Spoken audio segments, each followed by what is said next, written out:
से आगे में आज शाम कीजिए अमेरिकन से राब्ता एक्सेस पॉइंट पर। आप अमेरिका के बारे में क्या सोचते हैं हमने पता लगा लिया, और आपके ड्राइव किए बिना कार कैसे चले, ये है वॉइस ऑफ अमेरिका की पेशकश खबरों से आगे।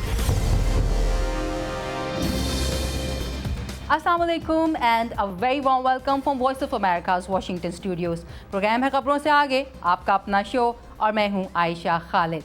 And let's also welcome Ayesha Tanzeem to our set. Ayesha, Islamabad हो या वाशिंगटन, मौसम बहुत गर्म है।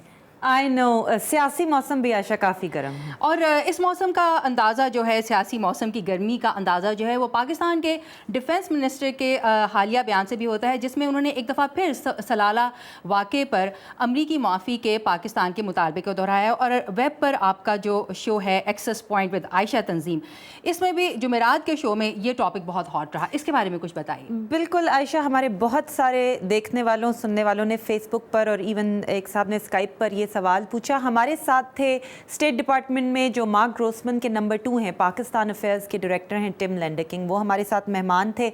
उनसे हमने माफ़ी का सवाल पूछा, और ये माफ़ी का पूरा ड्रामा क्या है ये भी कहानी मैं आपको बताऊंगी।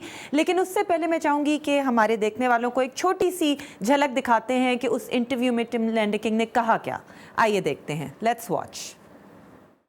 I would like to add my voice to the Secretary of State and senior U.S. मैं भी अपनी आवाज़ वज़ीर ख़ारजा हिलरी क्लिंटन और अमरीकी फ़ौज के उन सीनियर एहलकारों के साथ शामिल करना चाहता हूँ जिन्होंने इस वाक़े पर अफसोस का इज़हार किया। इसमें कोई शक नहीं कि जो जानी नुकसान हुआ है उसका हमें शिद्दत से एहसास है। इस नाखुशगवार हादसे में हलाक होने वाले वो पाकिस्तानी फ़ौजी थे जो अपने वतन का दिफा कर रहे थे, और ये सिर्फ पाकिस्तानी फ़ौज का ही नहीं बल्कि पाकिस्तानी कौम का नुकसान हुआ है, और साथ ही उन ख़ानदानों का भी जिनके वो चश्मो चराग थे, और हमें इन हलाकतों पर सदमा है। आयशा, अफसोस का लफ्ज़ भी इस्तेमाल हुआ, सदमे का लफ्ज़ भी इस्तेमाल हुआ, नहीं हुआ तो माफ़ी का लफ्ज़ इस्तेमाल नहीं हुआ, ये माजरा क्या है? आपने बिल्कुल जिससे कहते हैं ना नब्ज़ पकड़ ली मरीज़ की। माफ़ी का लफ्ज़ इस्तेमाल नहीं हुआ। माफ़ी का लफ्ज़ क्यों इस्तेमाल नहीं हुआ? अब आपने बताया कि पाकिस्तानी वज़ीर दिफा ने कहा माफ़ी मांगे। ये कहानी कुछ यूँ हुई आयशा कि जब ये सलाला का इंसिडेंट हुआ तो अमेरिका में पेंटागन में इन्वेस्टिगेशन हुई। उन्होंने कहा ओके, हमसे गलती हो गई, कुछ कोऑर्डिनेट्स गलत बता दिए, लेट्स अपोलोजाइज, माफ़ी मांग लेते हैं। अच्छा, पाकिस्तान की तरफ से उस वक्त पार्लियामेंट के रिव्यू का चक्कर था। उन्होंने कहा ठहरे, हम पार्लियामेंट से रिव्यू करवा लें, पार्लियामेंट आपसे कहे, फिर आप माफ़ी मांगें, क्रेडिट पार्लियामेंट को मिलेगा। अमेरिका ने कहा ठीक है। उस दौरान हो गए अफ़गानिस्तान में कुछ बड़े हमले जिनमें हक्कानी नेटवर्क मुलव्वस था।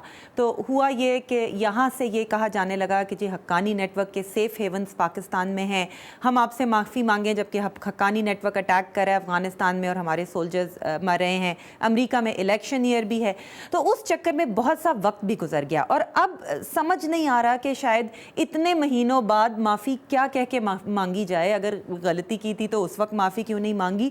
और ऑनेस्टली स्पीकिंग कई ऑफिशियल्स का टोटली ऑफ द रिकॉर्ड जब वो आपस में बातें कर रहे होते हैं तो उनको ये होता है कि उस वक्त ही बेहतर है हम माफ़ी मांग लेते। अब इतने दिन बाद कौन मांगे, कैसे मांगे, किन अल्फाज में मांगे, तो ये दोनों साइड से थोड़ी टाइमिंग की बहुत आयशा इसमें गड़बड़ हो गई। Very interesting. एक और टॉपिक जो बहुत हॉट रहता है अक्सर, वो है पाकिस्तानियों के अमेरिका के हवाले से जज्बात। और प्यू रिसर्च सेंटर का हाल ही में एक सर्वे आया है जिसके मुताबिक पाकिस्तानियों में ऐसे पाकिस्तानियों की तादाद में इजाफा हो रहा है जो अमेरिका के बारे में कुछ इतने फेवरेबल व्यूज़ नहीं रखते हैं। क्या इस बारे में भी कोई बात हुई आपकी? बिल्कुल, हमारी एक जो मेहमान थी स्काइप पर, उन्होंने पूछा कि भाई क्या ये पब्लिक पॉलिसी, पब्लिक डिप्लोमेसी का फेलियर नहीं है, नाकामी नहीं है? मिस्टर टिम लैंडकिंग ने इस पे क्या कहा? Let's watch a sound bite, फिर देखते हैं। We have a very lively exchange with Pakistani Americans. हम पाकिस्तानी अमरीकियों से अक्सर इस मौजू पर बेतकल्लुफ़ तबादला ख्याल करते हैं कि एक दूसरे को कैसे समझा जाए, क्योंकि मेरा ख्याल है कि गलत फहमियाँ पाकिस्तान की तरफ से भी हैं, और मैं जब पाकिस्तानी अखबार उठाकर देखता हूँ तो मुझे हैरत होती है कि उनमें किस कदर गलत मालूमात और गलत फहमियाँ हैं। तो ये जैसा कि इस उनके अल्फाज में भी आपने सुना, ये दोनों साइड से ये एहसास है कि गलत फहमियाँ बहुत ज़्यादा हैं आयशा। एक तो होता है ना ऑफिशियल सतह पर गलत फहमियाँ हैं, एक गलत फहमियाँ इसलिए पैदा होती है जैसे कि हमने वो माफ़ी की बात की कि पाकिस्तान की हुकूमत कुछ चीज़ों को आवाम के सामने ओन नहीं करना चाहती, अमरीकी हुकूमत कुछ चीज़ों को आवाम के सामने ओन नहीं करना चाहती। ट्रांसपेरेंसी का दोनों तरफ फुकदान है। यही मामला ड्रोन स्ट्राइक्स में भी है। जब आप यहाँ पे थिंक टैंक के लोगों से बात करते हैं, मसलन डॉक्टर थॉमस लिंच جب ہمارے پچھلے ایکسس پوائنٹ میں آئے تھے تو انہوں نے کہا تھا ہاں جی ڈرون سٹرائکس ہو رہے ہیں، ان میں انٹیلیجنس شیئرنگ ہے، لیکن یہ بات اسٹیٹ ڈپارٹمنٹ والے نہیں کر سکتے، یہ بات پاکستانی حکومت نہیں کر سکتی. جب ٹرانسپیرنسی نہ ہو تو غلط فہمیاں تو پیدا ہوں گی. بالکل عائشہ تنظیم، تھینک یو ویری مچ. اور بات ہوئی پیو ریسرچ سینٹر کے سروے کی. جن لوگوں کو میتھ سے الرجی ہے ان کے لیے شاید سروے کے موٹے موٹے نمبرز میں اصل بات گم ہو جائے، اسی لیے ہم نے کوشش کی ہے آسان الفاظ میں بات آپ تک پہنچانے کی. اس کے لیے ایکسپریس نیوز کے رؤوف آفریدی نے آپ میں سے کچھ لوگوں سے بات کی آن کیمرہ، یہ ثبوت دینے کے لیے کہ آپ لوگوں کی اکثریت امریکہ کو کتنا پسند یا ناپسند کرتی ہے. آپ کے لیے آپ کی رائے امریکہ کے بارے میں.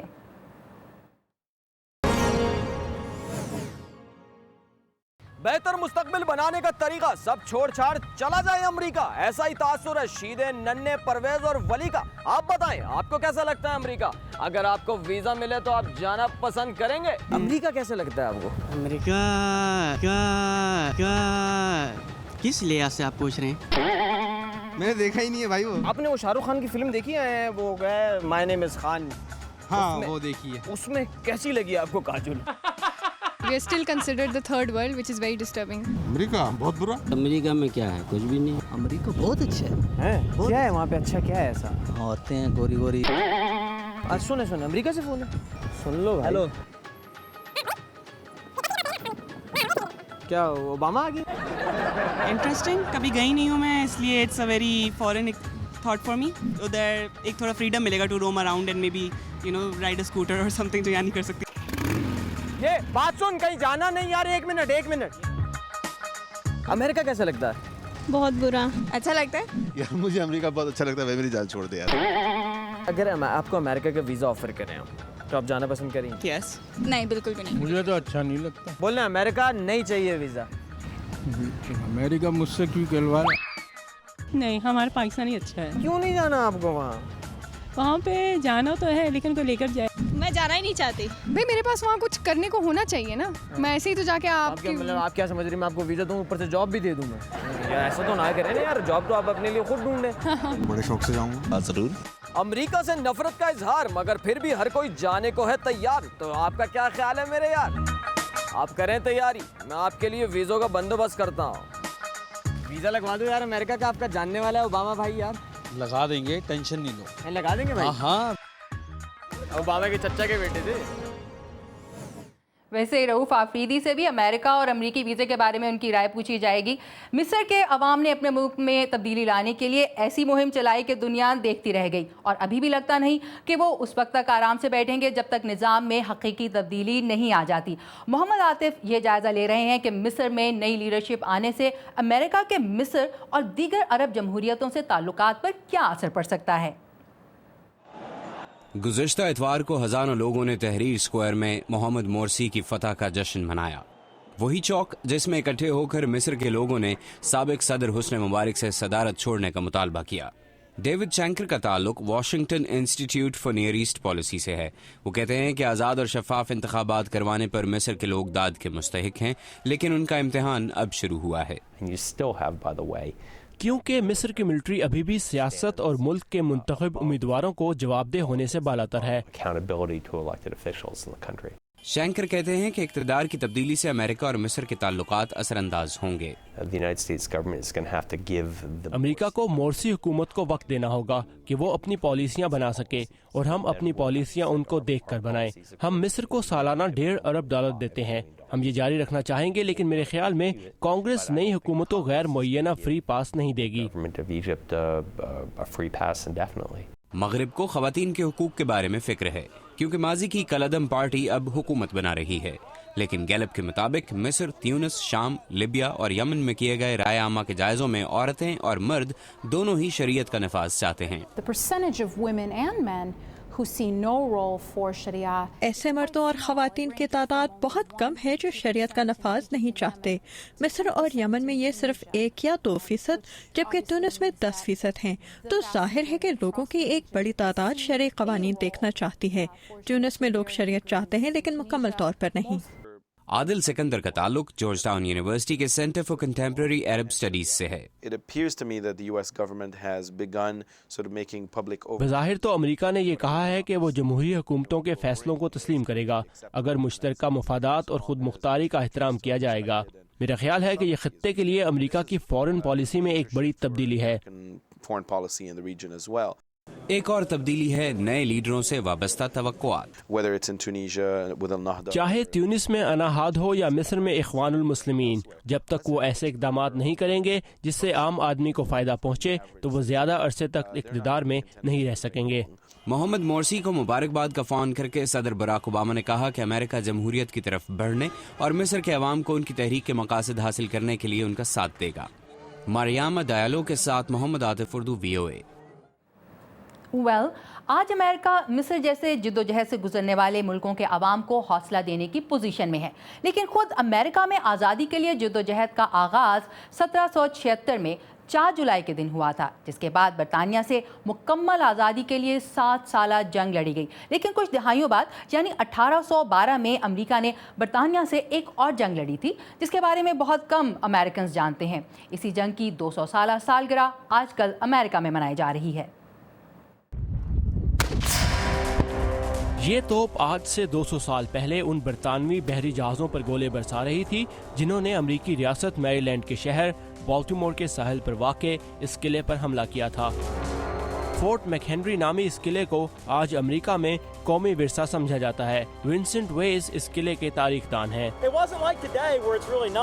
آج سے 200 سال پہلے اس قلعے پر جب گولے برسائے جا رہے تھے اور وہ دن آج کے خوبصورت دن سے بہت مختلف تھا۔ فورٹ میک ہنری پر حملہ 1814 میں ہوا تھا۔ ریاست میری لینڈ کے تاریخ دان برٹ کمرو کہتے ہیں کہ بالٹیمور پر حملہ 1812 میں شروع ہونے والی اس جنگ کا ایک اہم موڑ تھا۔ امریکہ اور برطانیہ کے درمیان جنگ کی وجہ برطانوی بحری جہازوں کی طرف سے امریکیوں کو ہراساں کیے جانے کے واقعات تھے۔ اس جنگ میں بالٹیمور شہر نے اہم کردار ادا کیا اور اپنے غیر سرکاری جہازوں کو بھی جنگ میں بھیجا جنہوں نے برطانوی بحری جہازوں کے لیے مشکلات پیدا کی۔ 13 ستمبر 1814 کے دن برطانوی بحری جہازوں نے بالٹیمور شہر پر قبضہ کرنے کے لیے اس پر حملہ کر دیا۔ اس حملے کو ایک امریکی وکیل فرانسس اسکاٹ کی نے دیکھا تھا۔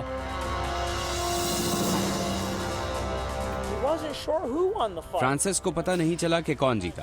پھر اس نے قلعے پر جھنڈا لہراتا دیکھا اور اسے کامیابی کا یقین ہوا، اور اس نے وہ اشعار لکھے جو آج دی اسٹار سپینگلڈ بینر کے نام سے جانے جاتے ہیں۔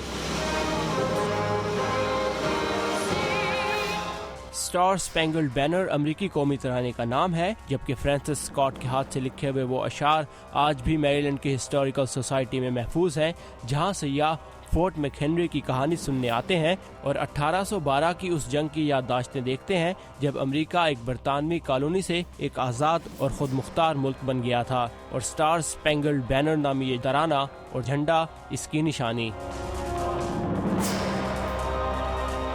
سوزن لوگ کے ساتھ ثاقب الاسلام، اردو VOA۔ یہاں ایک بریک اور ڈرائیور کے چلائے بغیر گاڑی کیسے اور کیوں چلے، جانیے بریک کے بعد۔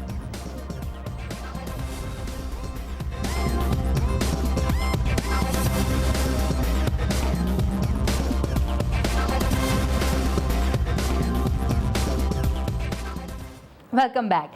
نئی ریسرچ سے ثابت ہوا ہے کہ اگر آپ کے بہت سے دوست اور ملنے جلنے والے ہیں تو آپ کو ڈپریشن، زکام، دل کے امراض اور کینسر ہونے کے امکانات ان لوگوں کی نسبت کم ہوں گے جو تنہائی پسند ہیں۔ امریکہ میں سوشل سپورٹس کلبز ایسی جگہ ہیں جہاں آپ ورزش کے ساتھ ساتھ نئے دوست بھی بنا سکتے ہیں۔ آئیے دیکھیے۔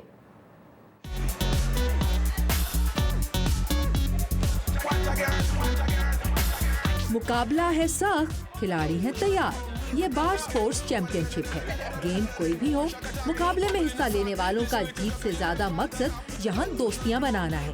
ان میں سے اکثر نوجوان پروفیشنلز ہیں جو واشنگٹن کے مضافات میں واقع اس ریسٹورانٹ میں ہفتے میں 1 مرتبہ ضرور آتے ہیں۔ عمر کوئی بھی ہو، جسمانی فٹنس کیسی بھی ہو، سب کو ہے ویلکم یہاں، کیونکہ یہ تو صرف ایک بہانہ ہے نئے دوست بنانے کا۔ ننھے بچوں کے ڈے کیئر کی ٹیچر لیسا کا یہ نیا تجربہ ہے۔ سوشل سپورٹس بہت زبردست ہیں کیونکہ آپ کو نئے لوگوں سے ملنے اور دلچسپ کھیل کھیلنے کا موقع ملتا ہے۔ क्लब का हिस्सा होते हुए आपके लिए अपने पसंदीदा गेम्स के मैचेस अरेंज करना आसान हो जाता है। मेज़बान की हैसियत से हमारी जिम्मेदारी इस बात को यकीनी बनाना है कि लोगों का वक्त अच्छा गुजरे। अगर ऐसा नहीं तो हम इसकी वजह ढूंढते हैं और फिर उनका तारुफ उनकी दिलचस्पी के लोगों से करवाने की कोशिश करते हैं। तालीम के लिहाज से एक वकील जैक फैन इत्तेफाक से ही सोशल स्पोर्ट्स के शोबे में आ गए। जब वो वकालत के इम्तहान की तैयारी में मसरूफ थे तो उनके दोस्तों ने उन्हें किक बॉल खेलने की दावत दी। इस तरह मैं किक बॉल लीग का मेंबर बन गया। इसके बाद मैं रज़ाकाराना बोर्ड मेंबर बना और इस प्रोग्राम का एक ऑर्गेनाइजर बन गया। इससे मुझे मौका मिला कि मैं अपनी किक बॉल तंजीम बना सकूं। 2 साल कबल तक फैन के क्लब में 1 फुल टाइम और 4 पार्ट टाइम मुलाजिम थे। आज डीसी सोशल स्पोर्ट्स क्लब में 20 लोग काम करते हैं, जबकि 8000 अफराद इनके 20 मुख्तलिफ खेलों में शिरकत करते हैं।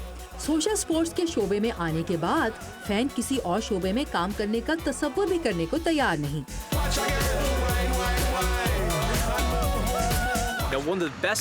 मेरे काम में सबसे अच्छी चीज़ ये है कि आप लोगों को खेल खेलते हुए खुश होते हुए देखते हैं। फिर वो आपके पास आते हैं और कहते हैं ये बहुत ज़बरदस्त है, हम खुश हैं कि हमें आपका क्लब मिला। एक और दिलचस्प बात, फैन ने हमें बताया कि आजकल के मुआशी बहरान के बावजूद इनके क्लब में आने वालों की तादाद बढ़ गई है। क्यों? क्योंकि लोगों के पास फारिग वक्त ज़्यादा हो गया है और इनको नए मौके तलाश करने के लिए कनेक्शंस बढ़ाने की ज़रूरत भी है। और फिर सोशल स्पोर्ट्स दूसरी किस्म की इंटरटेनमेंट के मुकाबले में बहुत कम खर्च है।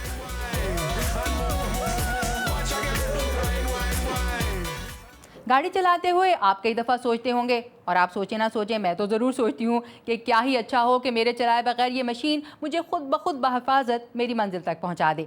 लगता है कि अब आपका ये ख्वाब पूरा होने वाला है। अमेरिका की कई यूनिवर्सिटीज़ में ऐसी गाड़ियों पर काम हो रहा है जो ड्राइवर के बगैर ही चलती हैं। तफसीलात नदीम याकूब की इस रिपोर्ट में। जब से गाड़ी ईजाद हुई है तब से लोग खुदकार गाड़ियों के बारे में सोचते आए हैं।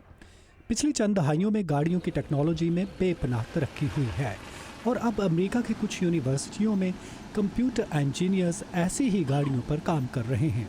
यूनिवर्सिटी ऑफ एरिज़ोना के डॉक्टर जोनाथन स्प्रिंकल कहते हैं कि ये समझना अहम है कि लोग कैसे ड्राइव करते हैं। इसमें काफ़ी जदीद कंप्यूटर नस्ब किए गए हैं जो गाड़ी के व्हील, ब्रेक और एक्सेलरेटर को कंट्रोल करते हैं। हम गाड़ी के दूसरे इलेक्ट्रॉनिक्स को भी कंट्रोल कर सकते हैं और ये भी मालूम कर सकते हैं कि गाड़ी किस रफ्तार से चल रही है। वो कहते हैं कि खुदकार गाड़ियों को महफूज बनाना इंतहाई अहम है ताकि लोग उन्हें बाआसानी कबूल कर सकें। मेरे ख्याल में सारा दारोमदार इनकी सेफ्टी और सर्टिफिकेशन पर होगा। लोगों के लिए सड़कों पर इनकी बड़ी तादाद में मौजूदगी काबिल कबूल होनी चाहिए। अभी इन पर बहुत सी तहकीक होना बाकी है। इसके साथ एक बड़ा चैलेंज ये भी है कि ऐसी टेक्नोलॉजी ईजाद की जाए जो ऐसी गाड़ियों के लिए बाआसानी दस्तयाब हो। बहुत सी चीज़ें जो आप गूगल कार और दूसरी गाड़ियों में देख रहे हैं वो इंतहाई जदीद सेंसर्स पर मबनी हैं जो गाड़ी की कीमत से कहीं ज़्यादा कीमत के होते हैं। तो हमारी कोशिश है कि इन तजुर्बात में ऐसी टेक्नोलॉजी इस्तेमाल करें जो मोबाइल फ़ोन, लैपटॉप और इलेक्ट्रॉनिक्स की दूसरी चीज़ों में मौजूद हो ताकि हमें बहुत महंगे किस्म के सेंसर्स की ज़रूरत ना पड़े। यूनिवर्सिटी ऑफ एरिज़ोना के एक तालिब इल्म कहते हैं कि गाड़ियों का ये प्रोजेक्ट आम लोगों की ज़िंदगियों पर असरअंदाज हो सकता है। एक गाड़ी जो नशे में धुत ड्राइवर को बहिफाजत घर पहुंचा दे। मेरे ख्याल में लोग हकीकत में ऐसी गाड़ी चाहेंगे जब इन्हें टैक्सी लेने के बारे में सोचना ना पड़े। आप नशे में हों या आपको नींद आ रही हो और गाड़ी खुद से चलते हुए आपको मंजिल पर पहुंचा दे। गूगल कार काफ़ी मशहूर हुई और इसे कुछ कामयाबी भी हासिल हुई, मगर कुछ दूसरे रिसर्चर्स इससे भी अच्छी खुदकार गाड़ी की तैयारी में मसरूफ़ हैं। स्टैनफोर्ड यूनिवर्सिटी की एक टीम ने जूनियर नामी कार तैयार की है। टीम के एक रुकन जैसी लेविंसन कहते हैं कि वो ऐसे आलात इस्तेमाल करना चाहते हैं कि ऐसे चले जैसे इसे कोई इंसान चला रहा हो। आम गाड़ियों के बरक्स इसमें कुछ ऐसे आलात हैं जो इसके इर्द गिर्द होने वाली हरकत पर नज़र रखते हैं और मुनासिब रद्द अमल दिखाते हैं। वो कहते हैं कि जूनियर अभी अचानक पैदा होने वाली सूरत हाल से निमटने की सलाहियत नहीं रखती, मगर उन्हें उम्मीद है कि कंप्यूटर्स की तरह ये टेक्नोलॉजी भी बेहतर हो जाएगी। ड्राइवर के बगैर चलने वाली गाड़ियों के हवाले से बहुत सी कानूनी पेचीदगियाँ भी हल तलब हैं, मगर हाईवे सेफ्टी से मुताल्लिक इदारों का कहना है कि इनसे हादसों में कमी होगी। माहिरीन का कहना है कि मुनासिब टेक्नोलॉजी का फुकदान खुदकार गाड़ियों की तैयारी में बड़ा चैलेंज है। फ़िलहाल ऐसी कार का ख्वाब जिसे आपको चलाना ना पड़े अभी कुछ साल और दूर है। नदीम याकूब, उर्दू VOA। ऑटोमेटिक गाड़ियों का ख्वाब पूरा होने में तो शायद अभी कुछ वक्त लगे, लेकिन शमसी तवानाई से चलने वाली कार्स का ख्वाब अब से ख्वाब नहीं रहा। अमरीकी रियासत मिनेसोटा की यूनिवर्सिटी ऑफ मिनेसोटा की जानिब से शमसी तवानाई से चलने वाली कार मुतारिफ कराई गई है। ये कार अमेरिका के सोलर चैलेंज में हिस्सा लेगी। सोलर रेस 1600 मील लंबी दौड़ है जो रियासत न्यूयॉर्क से शुरू होकर रियासत मिनेसोटा के शहर सेंट पॉल पर ख़त्म होगी। ये रेस 14 जुलाई को मुनक्किद होगी और गाड़ियाँ 21 जुलाई को रियासत मिनेसोटा पहुँचेंगी। यहाँ पर एक ब्रेक और एक नई फिल्म क्यों लगी हमें इतनी दिलचस्प, आप भी देखिए, लेकिन ब्रेक के बाद।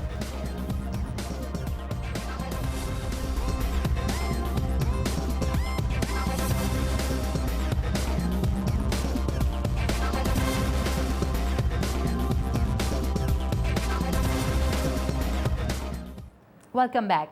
पैसा कमाने और ताकतवर होने की इंसान की ख्वाहिश उतनी ही पुरानी है जितनी कि शायद खुद इंसान का वजूद। इसी प्लॉट के गिर्द घूमती है कहानी फिल्म सैवेजेस की, जिसके प्रीमियर के बारे में बता रही हैं मदीहा अनवर।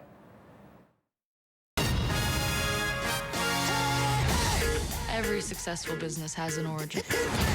दौलत और ताकत हासिल करना किसे पसंद नहीं, लेकिन इसे हासिल करने के लिए इंसान किन किन हदों तक जा सकता है, इसी ख्याल पर बुनी गई है फिल्म सैवेजेस की कहानी, जो अदीब डॉन विंसलो के नॉवेल सैवेजेस से माखूज है। पिछले दिनों इस फिल्म का प्रीमियर लॉस एंजलिस में हुआ, जिसमें फिल्म की कास्ट ने हिस्सा लिया। Since when do you take decisions of your own? I made you. I did. Film के लिए इस कहानी को ऑलिवर स्टोन ने लिखा, जो इस फिल्म के डायरेक्टर भी हैं। I'm very sorry, Madrina. और कहते हैं कि फिल्म 3 मरकजी किरदारों पर मुश्तमिल है जो दौलत, मोहब्बत और ताकत के पीछे भाग रहे हैं। It's a love story. ये कहानी मोहब्बत, ताकत और पैसे के गिर्द घूमती है, जहां हर कोई एक दूसरे की ताकत हासिल करना चाहता है, सिवाय फिल्म के 3 मरकजी नौजवान किरदारों के जो इकट्ठे रहना पसंद करते हैं। They stick together. फिल्म में हॉलीवुड की मारूफ अदाकारा सलमा हाइक ने अलेना का किरदार अदा किया। Let me remind you that if I had to, I wouldn't have a problem cutting both their throats. जो कहती हैं कि गो की फिल्म में तशद्दुद का अंसर मौजूद है, लेकिन इसके बावजूद ये फिल्म उनके दिल से करीब है। it was a great character. Film में मेरा किरदार बहुत जानदार है। मैं अपने पसंदीदा डायरेक्टर के साथ काम करने के हवाले से बहुत पुरजोश थी और ये कहानी एक बहुत अच्छी किताब की कहानी से माखूज की गई। गो के फिल्म में तशद्दुद के एलिमेंट्स भी हैं जिसके बारे में मैं बहुत खुश नहीं, लेकिन ये बहुत अच्छी फिल्म है। But at the same time, it's strange because it's also beautiful. It is your methods we want to partner with. We're not going to join you. Film के दीगर किरदार बेनेचियो डेल टोरो, ब्लैक लाइवली और Damien Bashir जैसे मारूफ अदाकारों ने अदा किए। Oliver Stone is a maverick. Oliver stone तजुर्बा करने से नहीं घबराते और उनका यही कॉन्फिडेंस उनके अदाकारों को बहादुर बनाता है। I don't know how to explain it. Like, you know, he's आपको ओलिवर के साथ काम करके मजा आता है। वो जानते हैं कि उन्हें अपना काम कैसे करना है और दूसरों से कैसे करवाना है। he's focused and he expects you to come in with as focused as he is. ये फिल्म अमेरिका भर में 6 जुलाई को रिलीज की जा रही है। Cartels are moving north. Madiha Anwar, Urdu VOA। तो ये था आज का शो, लेकिन खुदा हाफिज कहने से पहले एक सवाल, क्या आपने कभी बिल्ली को चूहे का पीछा करते देखा है? क्या कहा? नहीं देखा? खैर जरा इधर देखिए। इसे देखकर कम से कम आप ये नहीं कह सकते कि आपने कुत्ते को केकड़े का पीछा करते नहीं देखा। मुझे अब इजाज़त दीजिए। अल्लाह हाफिज।